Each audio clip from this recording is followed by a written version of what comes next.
think Kioku last summer is the most busted game I've ever played, and I used to play The Sims 3 without mods. Which is a shame because on the surface, Kioku has everything.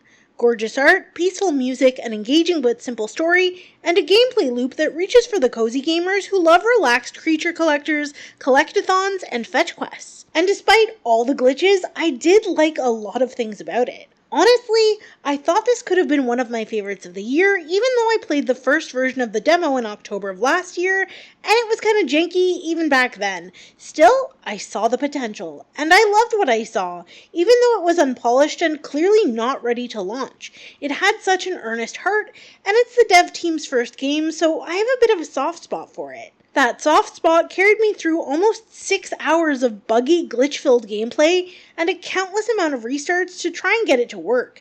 I gave up on day 5, which I don't know how many days there are in game, but only 3.5% of players managed to finish day 4, so that kinda speaks for itself. But I don't want this entire review to be a takedown because, as I said, Kioku last summer has a lot of potential, and it's the dev team's first game. It takes a massive amount of courage to make something and share it with other people, and even more so if you're platformed on Steam instead of just asking your friends what they think of it.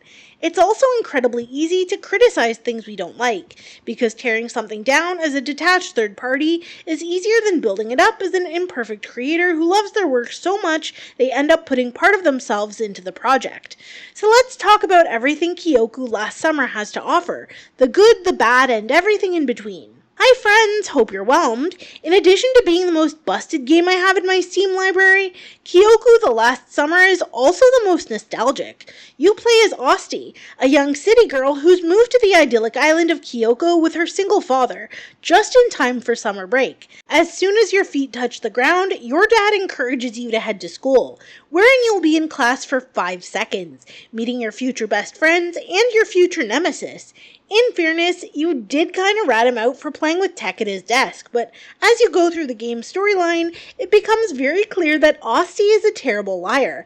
And though she'll get up to trouble with her new friends, when you put her on her own in front of a responsible adult, she sings like a canary with zero pressure applied. Which, okay, yeah, relatable. We all had that kid in our friend group. I was that friend. Not because I was trying to be a snitch, but because I was so excited about everything, and everything seemed whimsical and wonderful.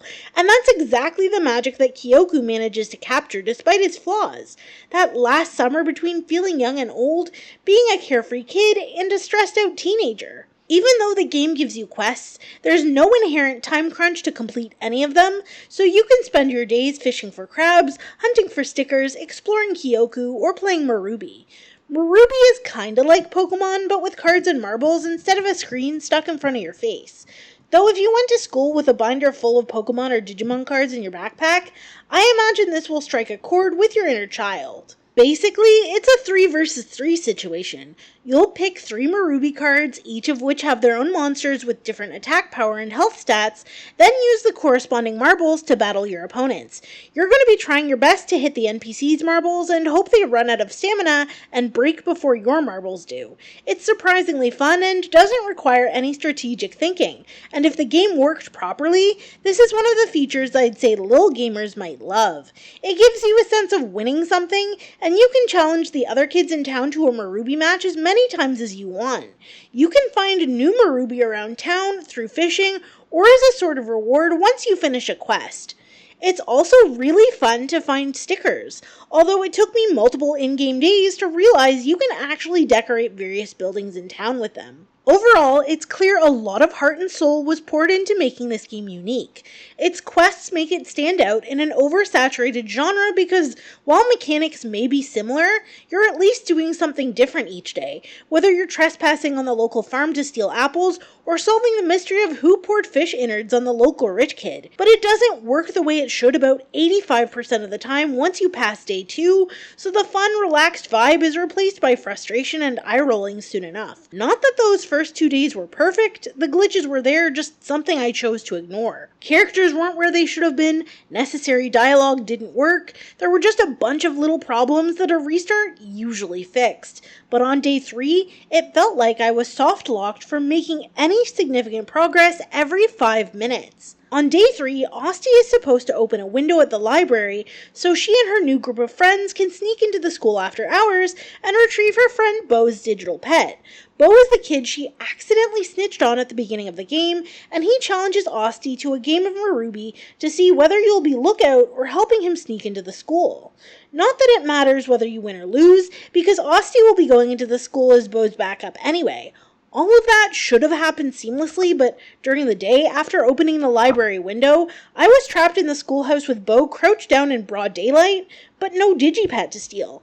I had to redo the quest 3 times, because I got stuck in the school twice. The 3rd time the teacher's dialogue wouldn't trigger, and finally, the 4th time I managed it. But the day after is where I bitterly regretted not getting a refund within Steam's allotted time frame. The very first quest of the day was blank, and I couldn't do anything with it despite biking all the way to the shrine. So I restarted the day. Immediately upon leaving the house, I found a note that hadn't been there before. The quest was still blank, but whatever. I biked to the shrine, found the friend I was meant to meet, and then the real day's quest begins. Beau, the only hostile person on the island, has gone missing.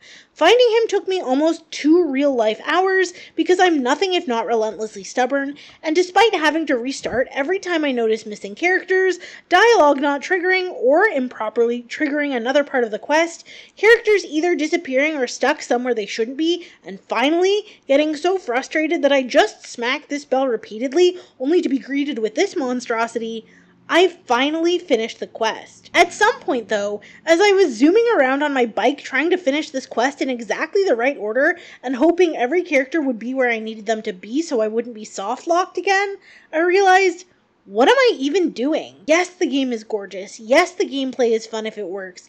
And the whole setting is charming if everything goes smoothly. But those are pretty big ifs, and the combination ensures that Kyoku's currently not worth the asking price. Each in-game day is more broken than the last, and I've spent most of my 5.8 hours with the game restarting it so that it works as advertised. Just like the demo I tried last year, Kioku looks beautiful, but it's nowhere close to being playable. I wanted to recommend this because it's cute and it has some really cool gameplay elements. And if the only bugs we had were visual, like night swooping in when it should be daytime, sure, that's fixable and kind of funny. I don't even mind that I can't tell whether catching crabs is bugged or not. I thought I just sucked at it, and it was a rough minigame for people with limited dexterity, but I saw another review that was pretty sure it wasn't working as intended. So I don't know if that's broken, but if it was, it wouldn't surprise me. Listen, the truth is, I've spent too much time with this game already. Kioku needs a lot more TLC before it's even remotely ready to play, and to be honest, I'm not sure it'll get there. The devs did drop a patch earlier in June, but I started the game after that, so I can't tell you if there were any improvements from launch day.